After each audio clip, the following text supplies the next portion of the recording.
I've been a Lawn Doctor franchisee since 2018. I bought an existing franchise after about 22 years in strategy consulting. My goal was to buy and run a small business that I can grow over time, that also created more flexibility for me, both financially and time. I found an opportunity to buy an existing business in Lawn Doctor. So when I started doing research, I was actually researching a lot of different types of companies. The criteria I had was pretty specific, and Lawn Doctor fit.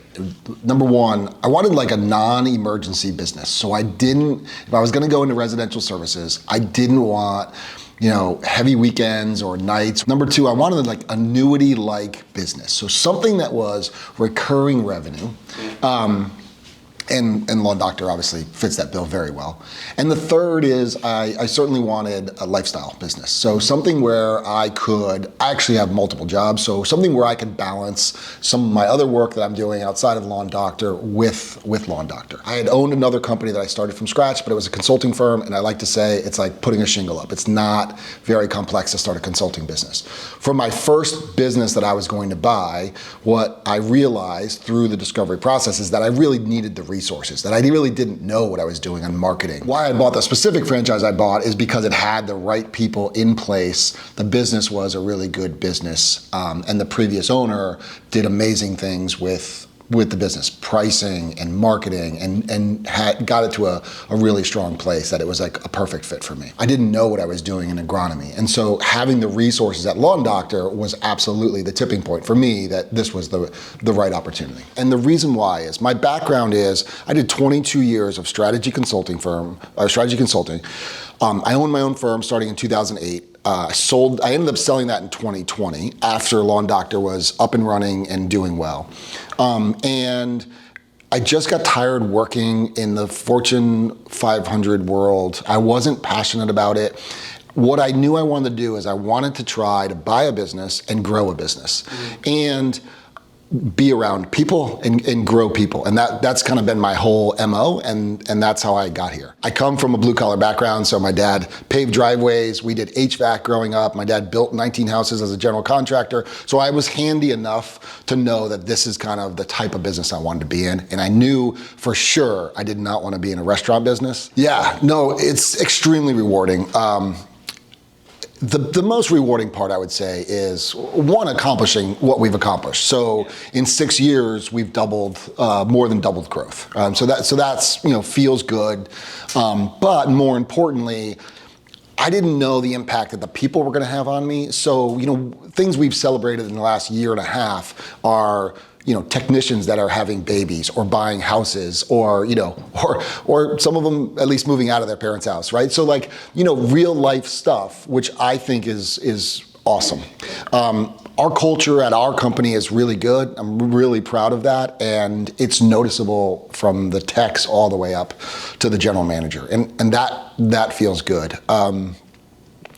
I would also say I've been able to accomplish a lifestyle type business. So the other ventures that I am involved in, but I have a really, really solid team that we've built and grown that honestly run a lot of the business. So that means, weekly leadership meetings. That means clear values. That means having 90-day goals, having a scorecard that we look at every week to know where we are in our business.